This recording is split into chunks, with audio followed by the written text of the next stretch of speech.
सभी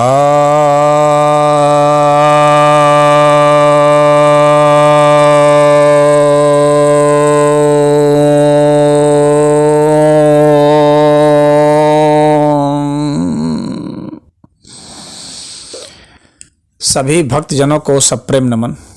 भक्तों, आज मैं आपके समक्ष श्रीमद् भगवद गीता के 11वें अध्याय के पहले श्लोक पर प्रवचन सुनाने जा रहा हूँ। यह प्रथम श्लोक जो है यह अर्जुन वाच का है। वैसे इस अध्याय में कुल 55 श्लोक हैं। इसमें कुछ श्लोक हैं जो अनुष्टुप छंद के हैं, कुछ उपेंद्र वज्रा छंद के हैं, कुछ उपजाति छंद के हैं। इस अध्याय का नाम विश्वरूप दर्शन योग है। ऐसा इसलिए क्योंकि इस अध्याय में भगवान ने अर्जुन को अपना विश्व रूप दिखलाया। अर्जुन को दिव्य दृष्टि प्रदान करके अपना विश्व रूप दिखलाया, इसलिए इस अध्याय का नाम विश्व रूप दर्शन योग भी है। भगवान ने अपनी विभूतियों को इसके पिछले अध्याय में बताया था, लेकिन इस अध्याय में वो अर्जुन के सामने प्रकट करेंगे। तो अब यह जो प्रथम श्लोक है ये कहता है, मद अनुग्रहाय परमं गुह्यम अध्यात्म संगीतम यत् तवया उक्तं वचस्तेन मोहोऽयं विगतो मम। अर्थात मुझ पर अनुग्रह करने के लिए आपने जो परम गोपनीय अध्यात्म विषयक वचन कहे हैं उससे मेरा यह मोह नष्ट हो गया। तो भगवान ने अर्जुन को कहा था कि ये परम ज्ञान, ये गूढ़ ज्ञान, ये मैं तुम्हारे लिए कर रहा हूँ, तुम्हारे पर कृपा करके कह रहा हूँ। तो अर्जुन बहुत अपने को अनुग्रहित महसूस करते हैं, क्योंकि वे देखते हैं कि भगवान उनके लिए सब कुछ कर रहे हैं। जो इस जगत के कर्ता धर्ता भर्ता हर्ता हैं, जो सर्वाधार हैं, सगुण निर्गुण साकार निराकार जो सब हैं, परम परमेश्वर हैं, वे साक्षात उसके सामने में मित्र रूप से प्रकट हैं।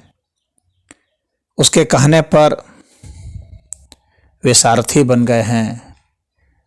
उसके कहने पर वे अपना सब कुछ न्यौछावर करके अर्जुन के लिए खड़े हैं।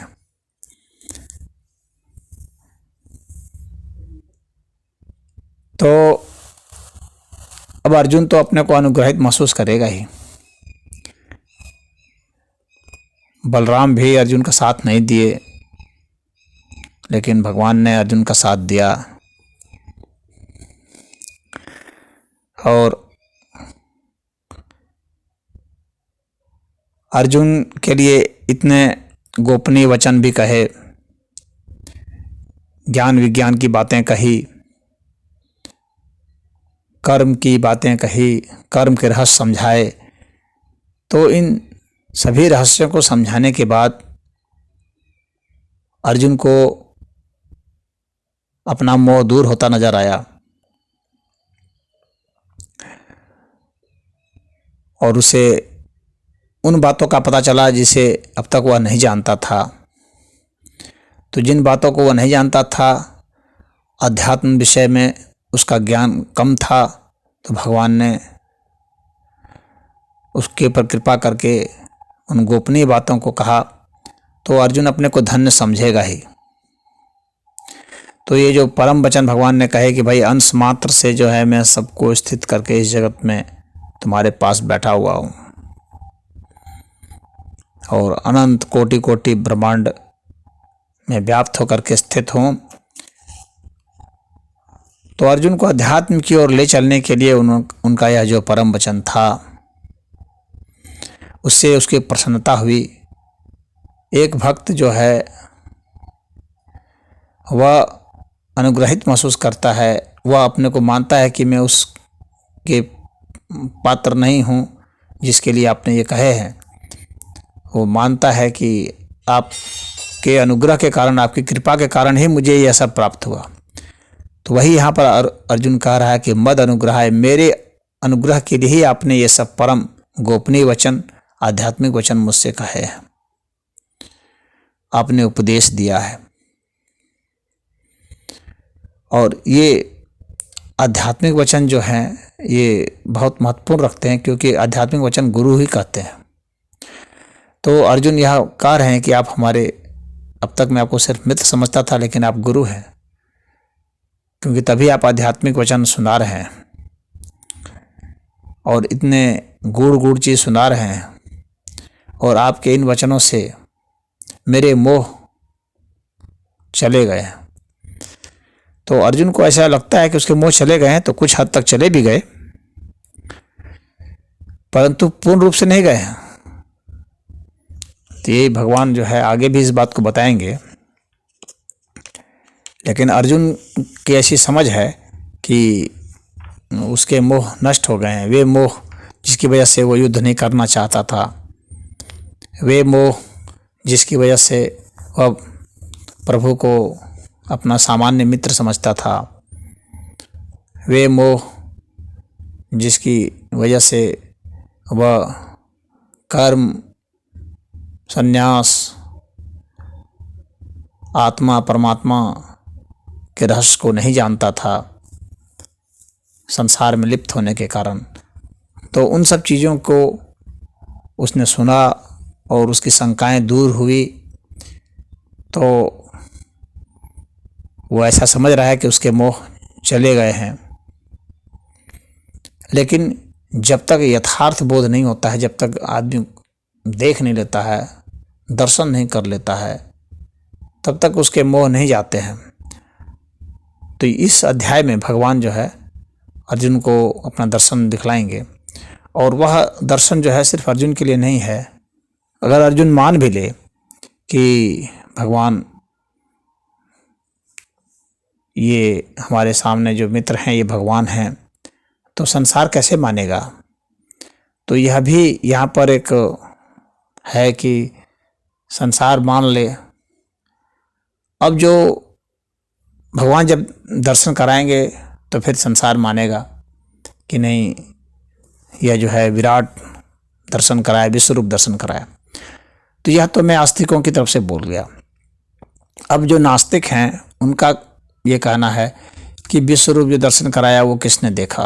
अर्जुन ने देखा या कहानी बनाई, कौन जानता है। और जो वेद व्यास हैं उन्होंने कहानी बनाई या देखा, कौन जानता है। संजय है, उसने कहानी बनाई या देखा, कौन जानता है।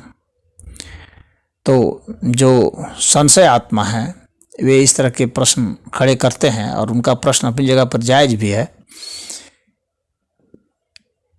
वहाँ पर विश्वरूप दर्शन भगवान ने सबके सामने दिखलाया, लेकिन सब नहीं देख सके।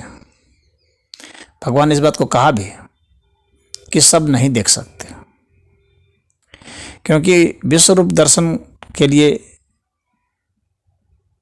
सामान्य चक्षु काम नहीं आते हैं। तो दिव्य चक्षु भगवान ने उससे प्रदान किया था अर्जुन को, उससे देखा था। अब प्रश्न उठता है कि ये दिव्य चक्षु दिया या नहीं दिया। अब संशय आत्मा इस पर भी प्रश्न खड़े कर सकते हैं कि ये भी तो झूठ हो सकता है कि दिव्य दर्शन दिया या नहीं दिया, ये भी तो एक कथा बनाई जा सकती है। तो यहाँ जो दिव्य दृष्टि की बात है और दिव्य दर्शन की बात है, यह एक अध्यात्म का विषय है। और इसे पूरे समूह में इसका प्रोजेक्शन नहीं किया जा सकता है। क्यों नहीं किया सकता है? क्योंकि अध्यात्म को हम भौतिक रूप में परिवर्तित नहीं कर सकते। आध्यात्मिक चीज को भौतिक रूप से नहीं दिखलाया जा सकता है। वहाँ तो सिर्फ एक प्रतीकात्मक छवियाँ होती हैं जिसका कि वर्णन चित्रकार या ऐसे कर सकते हैं। वस्तुतः जो आध्यात्मिक दर्शन होता है उसमें छवियाँ नहीं होती हैं। उनको तो इंगित करना है, उस बड़ी फिलॉसफी को दिखलाना है, तो उन छवियों का सहारा लिया जाता है। तो जब आप योग करेंगे, साधना करेंगे, स्मरण करेंगे, भक्ति करेंगे, तो ईश्वर दर्शन होगा, तो आपको खुद एहसास होगा। यहाँ पर वैसा तात्पर्य है। और जो संशय आत्मा है, जो यह पूछते हैं विश्व रूप दर्शन का, तो विश्व रूप दर्शन संभव है, बिल्कुल संभव है। आप योग की पद्धति को अपनाएंगे तो संभव है। प्रश्न यह नहीं है कि आपने अर्जुन का कहा माना या नहीं माना, अर्जुन की बात को मानेंगे या नहीं, वेद व्यास की बात को मानेंगे या नहीं, या संजय की बात को मानेंगे या नहीं मानेंगे, इसका प्रश्न नहीं है। मानना चाहिए भी नहीं, लेकिन इनकार भी नहीं करना चाहिए। न माने न इनकार करें, बस देखें कि उसने ऐसा सा बयान दिया और उसके रहस्य को समझें, और रहस्य को समझने के बाद फिर अपनी योग साधना को, भक्ति साधना को प्रबल करें, ज्ञान योग को प्रखर करें। तो आप देखेंगे कि जो बताया गया है वो सब सही है, और वो किस अर्थ में सही है और किस अर्थ में वो प्रतीक के रूप में है, बताने के अर्थ में है, तो वो सब समझ में आ जाएगा। तो यहाँ पर इस जो श्लोक का अर्थ है वो यही है। तो वह जो मोह है वो भंग हो जाएगा, अर्जुन का मोह खत्म हो जाएगा जब अर्जुन को विश्व रूप दर्शन भगवान दे देंगे, यानी वह दिव्य दृष्टि दे देंगे। जो समर्थ गुरु होते हैं वे दिव्य दृष्टि दे सकते हैं, जो ईश्वर हैं वे दिव्य दृष्टि दे सकते हैं। परंतु दिव्य दृष्टि ऐसा नहीं कि किसी को भी दिया जा सकता है, उसके लिए भी पात्र होना अनिवार्य है। वह अनिवार्य पात्र जरूरी है। भगवान ने अपना विश्व रूप कौरवों की सभा में भी दिखलाया था, लेकिन क्या दुर्योधन या कर्ण या और भी जो हैं वे भक्त हुए? तो नहीं हुए। तो कहने का मतलब है कि अगर कुपात्र को थोड़ी सी आध्यात्मिक अनुभूति हो भी जाए किसी की कृपा से, तो पात्र नहीं होने की वजह से वह संभाल नहीं सकता, उसको संजो नहीं सकता, उसके और गूढ़ रहस्य को वह नहीं जान सकता। तो अपनी पात्रता विकसित करें तो ईश्वर तो सदैव प्रकट है, प्रकट हो ही जाते हैं। ओम हरि।